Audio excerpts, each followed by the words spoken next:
তুমি ওর কাছে আগে জিজ্ঞেস করলা কেন বেচারা? চেহারার মধ্যে একটা হতাশা দেখি। এটা শুধুমাত্র আমার না, এটা শুধুমাত্র আমার না ভাই। আপনি বিয়ে করছেন, যদি মানে আপনি বিবাহিত যত পুরুষ আছে সকল পুরুষের চেহারা দেখলে আপনার কাছে মনে হবে এরকম। কখনো ভাল লাগে না, কখনো খুব ভাল লাগে। হয় আজকে আইসো না বাসায়, হ্যাঁ থাকো তোমার মতো। অফিসে কি খুবই নরমাল কথা, আমি কি অমূলক কথা বলছি ভাই? কাজ ছাড়া কি আমি থাকি বাইরে রাত্রেবেলা? যে ভালোবাসা কখনো ইন্ডিভিজুয়াল আছে না, ভালোবাসার সাথে আর অনেক কিছু আসে। ভালোবাসার পরে একটা বছর পার হয়ে গেল বিয়ের, কেমন ছিল গত এই একটা বছর?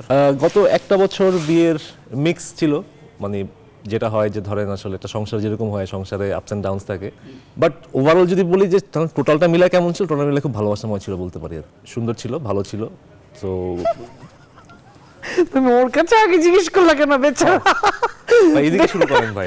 বেচারা কি কি কিসের মধ্যে দিয়ে গেছে একটা বছর? ও মাই গড। কেন কি ছিল আসলে?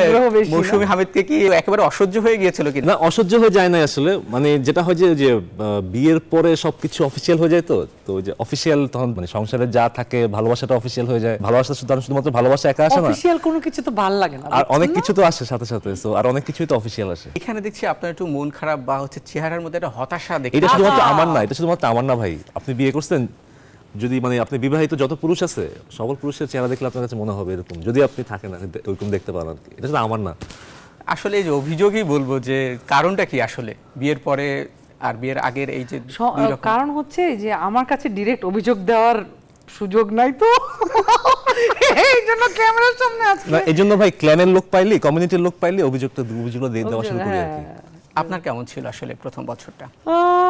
আমি বলবো ইন্টারেস্টিং, মানে ও একসাথে থাকার অভ্যস্ততাটা তৈরি হতেও তো একটু সময় লাগে।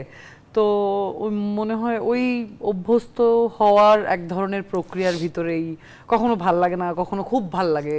মানে কখনো ইমোশন অনেক এক্সট্রিম, কখনো মানে রাগ অনেক এক্সট্রিম, কখনো মানে ফোন দিয়ে বলতে ইচ্ছা করে প্লিজ হয় আজকে আইসো না বাসায়, হ্যাঁ থাকো তোমার মতো।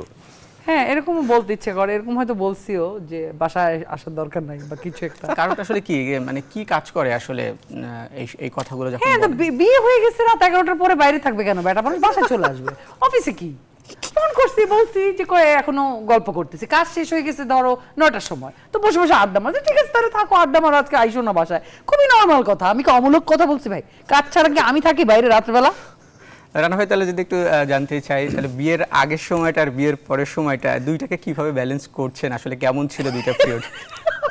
না, আমি প্রথমে বলছিলাম যে ধরেন আসলে ভালোবাসা আসলে কখনো একসাথে আসে না। ধরেন এটা আসলে মানে অ্যাজ এ হিউম্যান বিং, মানে আমি জিনিসটা ধরেন এক ধরনের অ্যাকসেপ্ট করেই নিছি, এটা ওর জায়গা থেকে ও অ্যাকসেপ্ট করে নিছে যে ভালোবাসা কখনো ইন্ডিভিজুয়াল আসে না, ভালোবাসার সাথে আর অনেক কিছু আসে। যে ফুল ধরেন যেরকম শুধুমাত্র ফুল আসে না, কাটাও আসে।